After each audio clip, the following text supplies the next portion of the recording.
This week, someone read every detail of my $50,000 offer, understood the price point, and still got on a sales call with me. And one would assume it's because they were in pain, but they were not. In fact, they were so fully ready to have access to the wisdom that I have to offer to them. That's the story I want to tell you today. A week where every single thing kept going right, one after the other, because I was fully anchored in my new identity, and wins just kept arriving one after the other without me having to chase anything. And this is also the week I finally practiced the difference between chasing and following up. Stay till the end so you can understand the difference between them and use it to your advantage in your life and leadership. Hi, my name is Ajita and welcome to my YouTube channel. With over 20 years of corporate executive experience, I am now the consciousness architect for tech leaders, professionals, and founders, upgrading their internal architecture so that they can lead at visionary scale. What I'm sharing with you in this video is my live business building experience. I'm not building this business from hustle and grind. Instead, I'm using what I call the 7I pathway of conscious co-creation, where the 7 I's stand for infinite field, intention, identity, imagination, intuitive decision, inspired action, and inevitable results. This is my live case study of taking my business from zero to $4.4 million in 12 months or less using the 7I pathway of conscious co-creation and my proprietary Epic Leadership Operating System framework. Week by week, you will find invisible shifts creating visible results. We are now on week 23. Let's see what's shifted. So here's what went right this week. And I'm going to list all the things that were absolutely magical from my perspective to show you when you are embodying the identity or the person you wish to be, the external reality has no option but to organize itself around that identity. Past week, the first thing I'm celebrating, I spoke about $1 million contract or a deal that I was submitting my proposal to, and the fact that there was no negotiations on pricing. This week, we had a follow-up conversation with that partner, that collaboration partner that I'm working with, and they came back with a few questions. But the beauty about the questions was that none of them related to pricing. Yes, there was something about payment terms, and I was very, very clear, embodying this absolutely powerful version of me. They wanted to not provide upfront payment because they were not probably going to get paid by the client upfront. So there were some negotiation terms that came up about can I accept payments towards the end or after I'm done delivering? And I was very clear saying, no, my payments have to be made before I deliver my services. And so I agreed to a 50% upfront and 50% during the middle of the execution. And this to me is a clear testament of me coming from a place of absolute certainty without any fear. Oh, if I were to negotiate on payment terms, will that thing fall apart? There was no such thoughts. And that is, to me, the representation or the embodiment of the version that I am right now is I'm so clear about the value that I bring, about what's negotiable and not negotiable for me. And it went really well, actually, that conversation. And the proposal has been submitted, and we are likely to get some response before first week of August. So I'm excited about it. The second thing that happened this past week is I was going to go pick up my diamond ring that I bought a couple of weeks ago. It was getting sized to my particular finger size, and so I was going to go pick that up. And here's what I did. I found out on past Friday, that it was some double Venus day. It's a beautiful day where it was ideal for wearing amazing radiant clothing, jewelry, perfume. So I decided on Friday that I'm going to walk into the jewelry showroom dressed like a diva.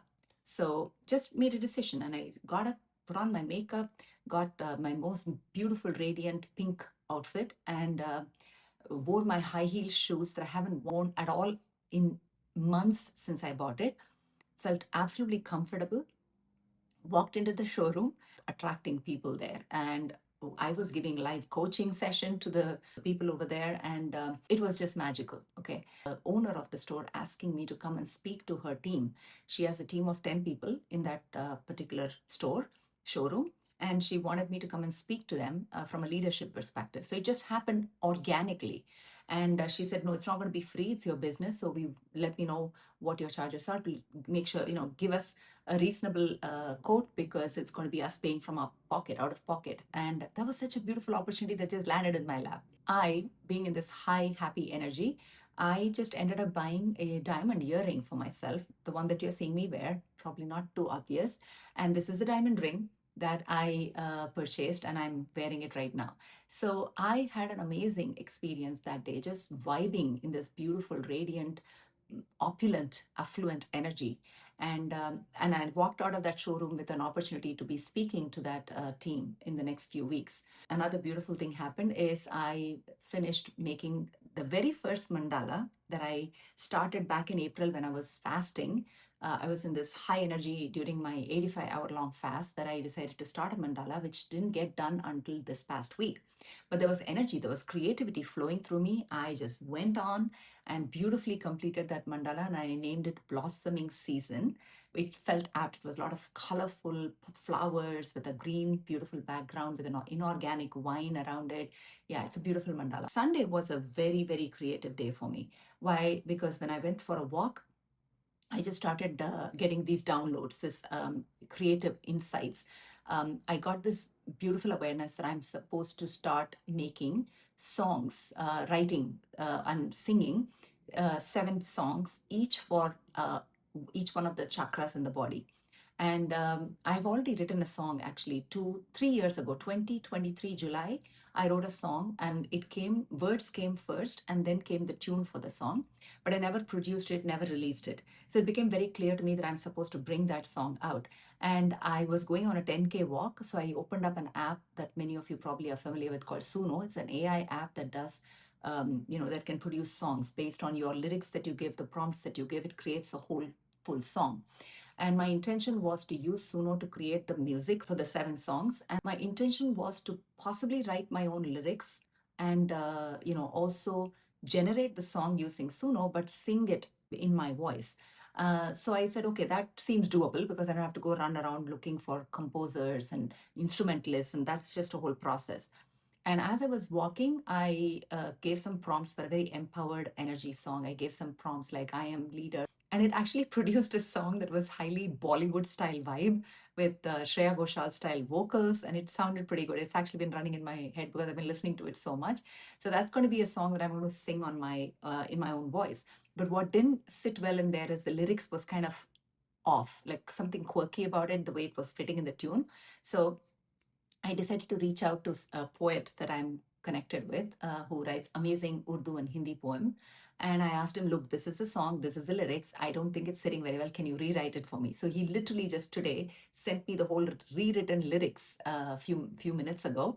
And I'm actually excited because this is going to be a song where the background music is created by AI, but the song lyrics and the song, the singing itself is going to be me and that person's lyrics combined. And I'm preparing for it. So what I'm celebrating is the level of relaxation that I'm in right now. I'm so chilled right now about everything in life. And so when I'm so relaxed is when I'm able to open the channel for creative insights to come through. This is a very important message for some of you that are listening is if you are stressed about anything in life, and are trying to control the outcome by any means whatsoever, you cannot be creative. You are in a reactive space of leadership and life, and you have to move into creative space. To do that, you have to have your nervous system completely regulated.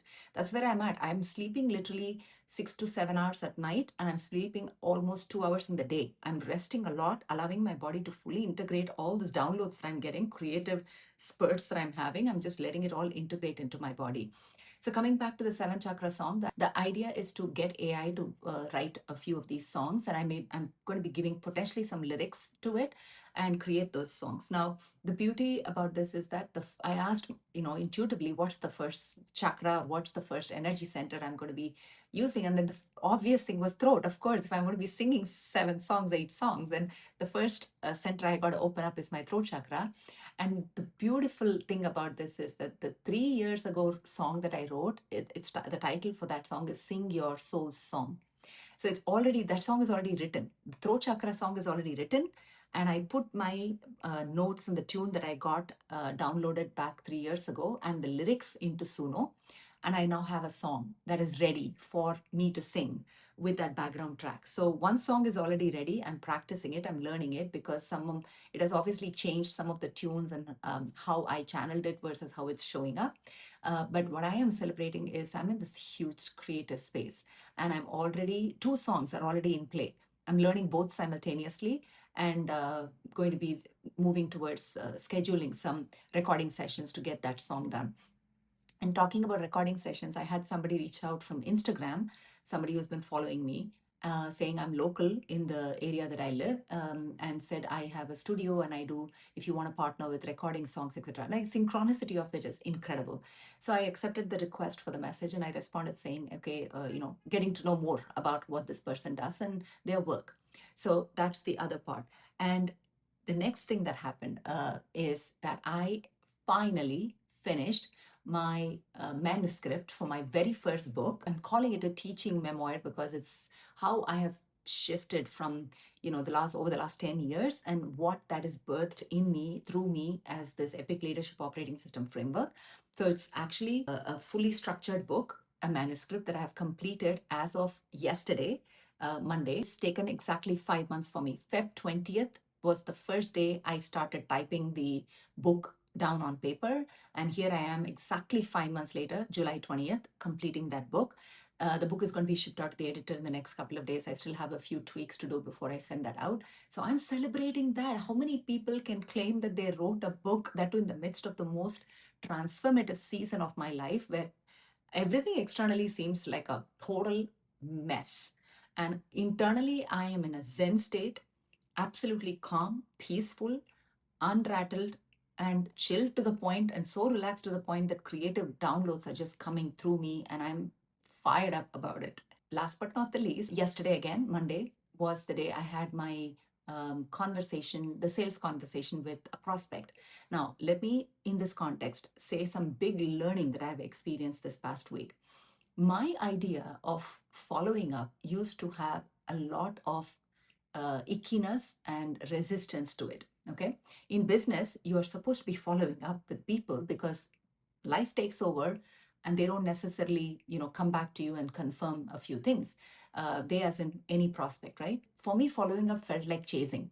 That's the bottom line. So I really needed to have some clarity on what's the difference between the two.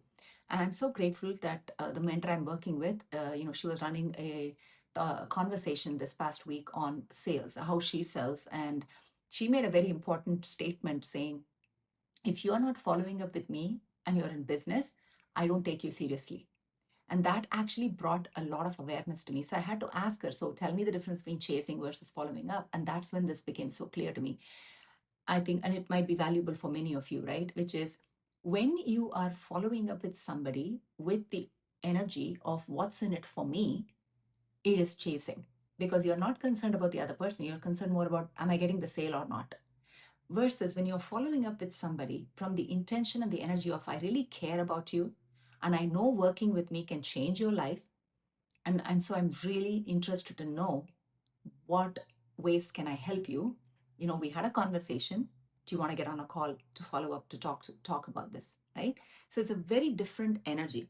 I think this is the same shift that I have. If you go back a few more videos, I don't even remember when and how far ago, the difference between when I was doing outreach for getting on people's calendars to talk about my high ticket offer, ultra high ticket offer, versus when I was then doing it with a different energy. I think the outreach or following up, they all had the same resistance for me in the past. Now it's become so clear to me that when I'm focused on what I can offer to the other person, how I can serve them, how I can help them, and not make it about me and not be worried about, oh, they're going to not respond. That means they're, ghosting me, they're rejecting me. It's all meaning that I'm making, right, in my own operating system. So biggest shift that happened for me this week after that call was with my mentor was on Wednesday. I said, this is it. I am going to follow up with every person that has bought my masterclass, that has either logged in or not logged in, and check how it landed for them and see how I can help them. So immediately I started messaging people that attended the masterclass and checked in the back end and see who logged in. Those that didn't log in, I messaged them saying, hey, I noticed that you haven't logged in. Is there anything I can help? I want to make sure you're getting value for your investment. I was supposed to follow up. I sent the information on my ultra high ticket program, my 50K offer to someone for July 4th. I sent them that information. Of course, July 4th here in the US was a long weekend, so everybody got busy with family and everything. So I genuinely felt the intuition to follow up with this person. And I messaged them saying, hey, hope everything is all right. I was curious to know, I have some slots open to meet with you. Are you available to meet with and discuss about the offering? And he immediately said, yes, I've been meaning to contact you. Let's get on a call. So I got on a call with this person yesterday. And it was the most beautiful organic conversation. He attended the masterclass and he was actually saying how valuable it was for him. And when I was telling him maybe I would do some of them for free, he said, no, for the value that you're giving, you shouldn't be doing the masterclass for free. That was very validating for me to say, okay, someone who barely knows me attended my masterclass, found the value, and is actually telling me not to do them for free means something. The person wasn't sure how I can help them in the journey that they're on, and that actually became a very great conversation. I was able to see in exactly the areas that I could help them with, and I told them about that. And long story short, they want to come back in a couple of weeks once they've made the financial arrangements to get the payment ready. Beautiful organic conversation, sales conversation, no pushing, no rushing, absolute holding space and giving most value that I can give. For me, sales conversations have become value conversations, because if I can add value, you already know how much benefit you can get in just that one initial conversation. If I can provide value to you, you automatically know working with me with investment made, because investment is not about me. Investment is about you saying it's important enough for you. That's what the money is about. Then you're going to absolutely have magical results and transformation. So all these events that I've described are essentially coming from the same epic lens, right? Epic, E for emotional. I have been in this very calm, peaceful, relaxed state, walking through life like I'm already living in this beautiful energy and the world that I have always wanted to create for myself. I'm not waiting for the external world to show it to me. I'm already living in that in my own operating system. So moving through everything with pleasure. There is no striving, no efforting, no pushing, effortlessness, ease. And physically, I had the best week as well, because I did do my Bollywood dancing class this week. I had my pole dancing class this week. The pole dancing class and the post that I made on it in social media created its own ripple effect, where I used that feedback as content for my audience. And that was fun, actually. This week also, physically, I've been resting a lot. I think I'm integrating a lot of what was hyperactivity intellectually last week. I'm getting it all into my physical body. So I have rested quite a bit this week, and physical movement has been incredible as well. Intellectually, the belief that I'm living in is I'm a magnet for opportunities. I'm a magnet for great experiences. Because when I'm walking around with this belief that I'm a magnet for opportunities and experiences, this jewelry store owner asking me to come and speak to their people, this follow-up that I did with absolute great intentions led to a sales conversation that's been such a success. All of these things are, for me, it is living in the belief that I'm actually magnetic to opportunities, and I'm also producing. It's like the output is naturally happening because of the belief that I'm holding. And of course, not last but not the least, the embodiment of the identity consciousness operating system is the root of everything. So I'm living in that identity. I'm already a $4.4 million businesswoman. I'm living in that identity, functioning in that awareness, living in that energy, making decisions from that energy, making plans from that place, right? So for me, this is absolutely magical in this past week. And it's been a thread, I would say, from the previous week. Ever since I went to buy my diamond ring, that decision and that decision alone has shifted so much of energy towards living in the end state already for me. While all this has happened, there's also a key element of contrast, meaning, of course, everything wasn't happening hunky-dory, right? On Friday, I had to make a decision about whether am I going to appeal for the IRS audit result that has come, or am I just going to sign and say, I'll pay the outstanding. That's about $210,000. I think last week I mentioned that I said I was responding to my lawyer saying I trust her and I go with what her decision is. But here's what happened. She was saying in her communication that the interest on taxes will stop once I sign the paper, this Form 870 or whatever. Interest would stop. But that's not what the IRS audit result showed me. The paper said that interest will accrue until the full payment is made. So there were discrepancies in what she was saying and what I was reading. So I asked her that question, saying, you are saying this, but the paper is saying this. Then she came back and said, I'm sorry, I made a mistake. What they're saying is right. Now, immediately, my human operating system kicked in and said, She's been doing this for years. Why would she make a mistake on something like that? Is she trying to force me to sign the paper in a hurry? Is there something going on? Like, the operating system in human mode is constantly doubting, constantly worrying, constantly in fear. So it went in that direction. And I just paused and I said, wait a second. Let's understand, where is this coming from? The human wants to put a spin in my decision to move forward and make the audit as final and put the signature and be closed and done with it, right? I wanted to move in that direction. The human came in and said, wait a second, she's such an expert lawyer. How can she not know this? How can she write something like this? Is she in partnership with the IRS agents? Is she getting some kickback? Nonsensical thoughts, right? But I had to pause and I asked myself, okay, let's just assume that she's doing all of that. Do I have any control on it? No. What am I learning from it? Living in the end identity of $4.4 million businesswoman, she would not care a damn about $210,000 being paid as a tax. She's going to reframe that whole thing. She's going to say, I'm so grateful that I get to pay $210,000 of back taxes because it's going to help the community, US taxpayers, the public in so many ways. Because I am abundant, I'm prosperous, I'm being given so much. Of course, I get to give it circulated, right? Circulation is prosperity. This is what I would believe, and this is how I would act. The minute I saw it for what it is, I'm like, okay, let me just move through it. It's not relevant. I'm moving forward. So I signed the form and I went and dropped the paper off today at the lawyer's office. The reason I'm saying this is because there is going to be your human operating system or the operating system in your human mode that will keep dropping sometimes down and start bringing worry, fear, concern, doubts. And your job is to become super observant, extremely observant, and catch it and say, nope, we're not going there. We are here. This is who I am. This is how I make decisions from this identity. That's the constant work. And if you have been following my series long enough, this is week 23, you go back and watch it if you have the time and patience and interest. Watch it from week 1 to week 23. You will see significant shifts in my energy, my thought process, the way I'm presenting myself in these videos. Even the content has changed. Now I'm talking about what went right in every week. In the last 2 weeks, I've talked about what went right. I'm not even talking about contrasting items anymore because it doesn't feel necessary. I don't feel the need to do so. And that is a clear expression of my identity shift in embodiment, how I'm living my life. And the reason I say this is because this is the core theme. If you're listening to all of the story and you're like, okay, Ajita, what's in it for me? This is what is in it. Whatever you pay attention to, that's what you're giving energy to.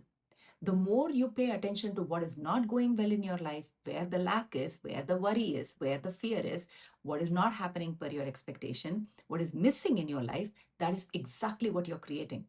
Go back a few weeks into my own videos. I was focused so much on what emotionally I'm clearing, what physically I'm experiencing. I was so much in what I was releasing rather than what I was embodying. Now, in the last few weeks, I have shifted to saying, you know what? I'm focused only on what's going right in my life because that's what I want to create more of. Where is their evidence that I'm already a multimillionaire? Where is there evidence that I'm already receiving money constantly?